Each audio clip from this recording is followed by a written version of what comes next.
The secret of abounding happiness.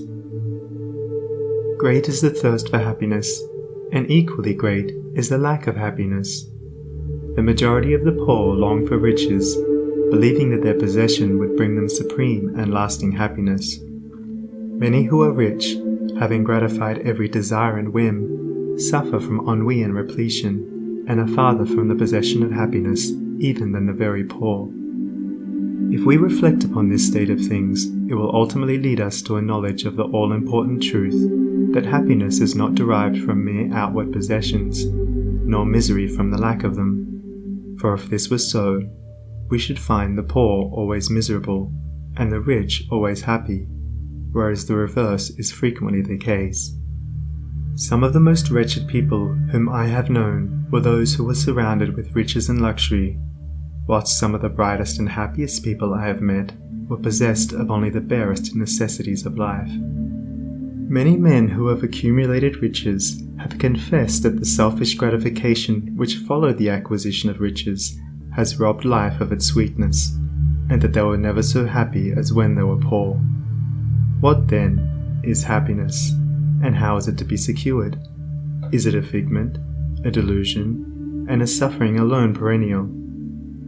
We shall find, after earnest observation and reflection, that all, except those who have entered the way of wisdom, believe that happiness is only to be obtained by the gratification of desire. It is this belief, rooted in the soil of ignorance, and continually watered by selfish cravings, that is the cause of all the misery in the world. And I do not limit the word desire to the grosser animal cravings. It extends to the higher psychic realm, where far more powerful, subtle, and insidious cravings hold in bondage the intellectual and refined, depriving them of all that beauty, harmony, and purity of soul whose expression is happiness. Most people will admit that selfishness is the cause of all the unhappiness in the world, but they fall under the soul-destroying delusion that it is somebody else's selfishness and not their own. When you are willing to admit that all your unhappiness is the result of your own selfishness, you will not be far from the gates of paradise. But so long as you are convinced that it is the selfishness of others that is robbing you of joy, so long will you remain a prisoner in your self-created purgatory. Happiness is that inward state of perfect satisfaction which is joy and peace, and from which all desire is eliminated. The satisfaction which results from gratified desire is brief and illusionary, and is always followed by an increased demand for gratification. Desire is as insatiable as the ocean, and clamours louder and louder as its demands are attended to. It claims ever-increasing service from its deluded devotees, until at last they are struck down with physical or mental anguish, and are hurled into the purifying fires of suffering. Desire is the reign of hell, and all torments are centered there. The giving up of desire is the realization of heaven, and all delights await the pilgrim there. I sent my soul through the invisible, some letter of that afterlife to spell, and by my soul returned to me, and whispered, I myself am heaven and hell. Heaven and hell are inward states. Sink into self and all its gratifications, and you sink into hell. Rise above self into that state of consciousness which is the utter denial and forgetfulness of self, and you enter heaven. Self is blind, without judgment, not possessed of true knowledge, and always leads to suffering. Correct perception, unbiased judgment, and true knowledge belong only to the divine state, and only insofar as you realize this divine consciousness can you know what real happiness is.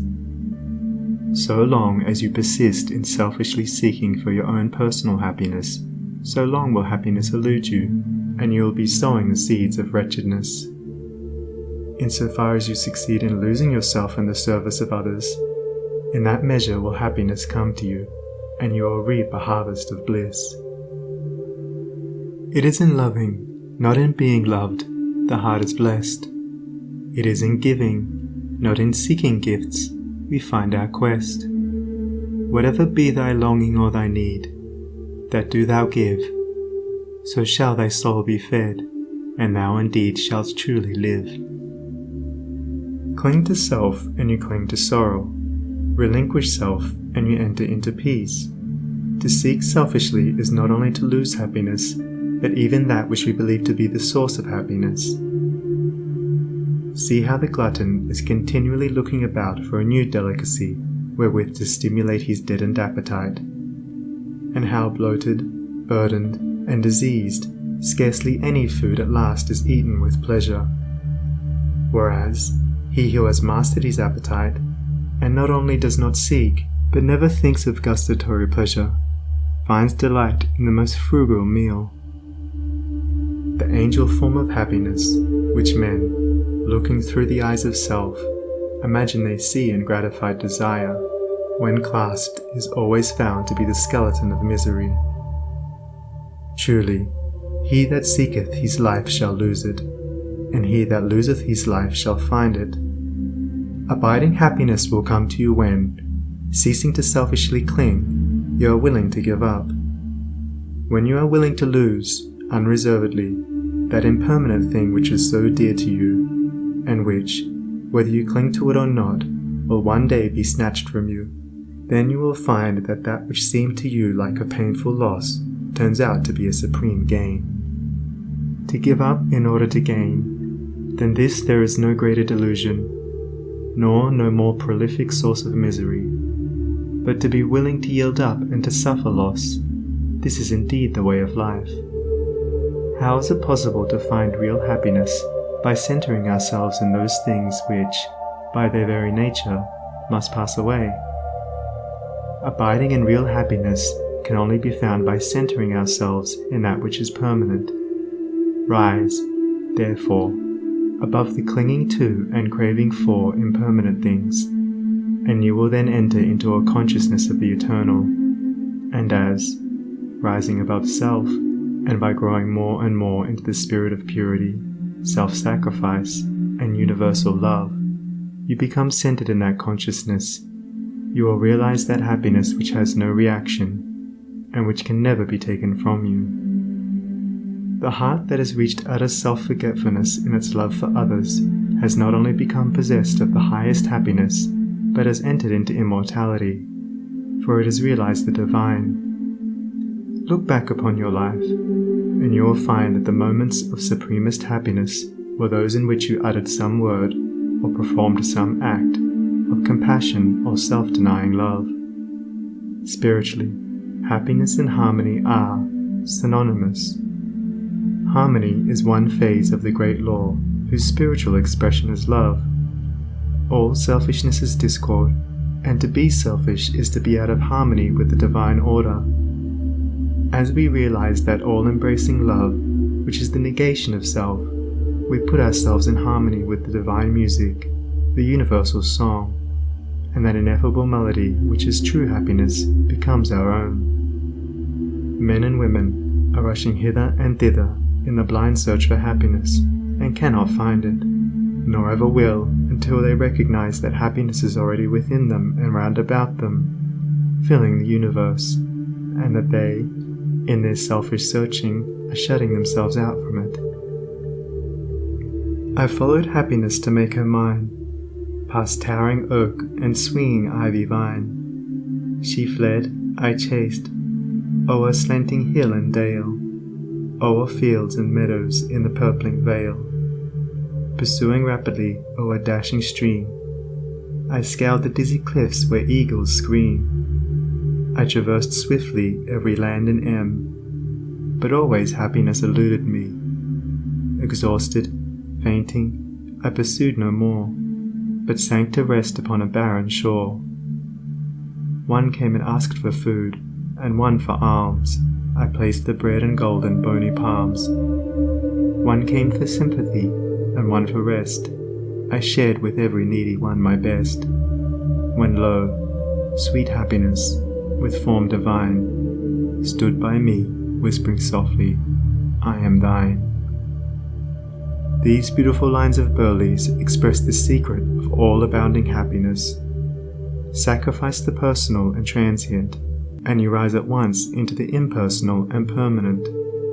Give up that narrow, cramped self that seeks to render all things subservient to its own petty interests, and you will enter into the company of the angels, into the very heart and essence of universal love.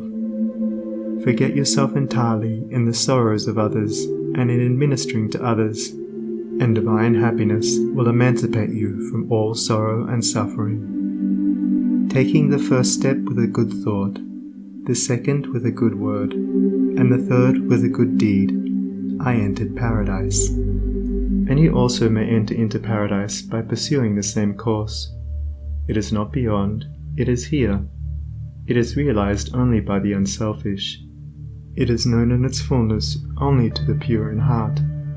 If you have not realized this unbounded happiness, you may begin to actualize it by ever holding before you the lofty ideal of unselfish love, and aspiring towards it.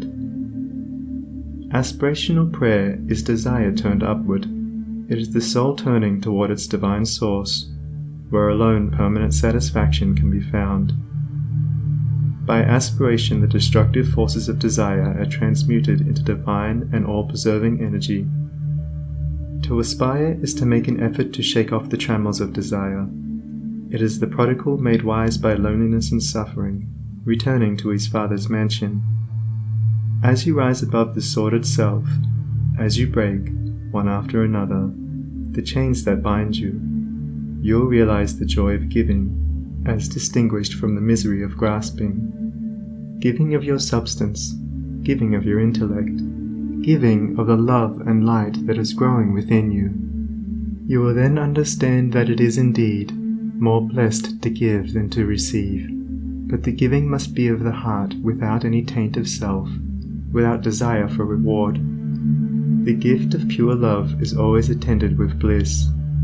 If, after you have given, you are wounded because you are not thanked or flattered, or your name put in the paper, know then that your gift was prompted by vanity and not by love, and you were merely giving in order to get, were not really giving, but grasping. Lose yourself in the welfare of others. Forget yourself in all that you do. This is the secret of abounding happiness. Ever be on the watch to guard against selfishness, and learn faithfully the divine lessons of inward sacrifice.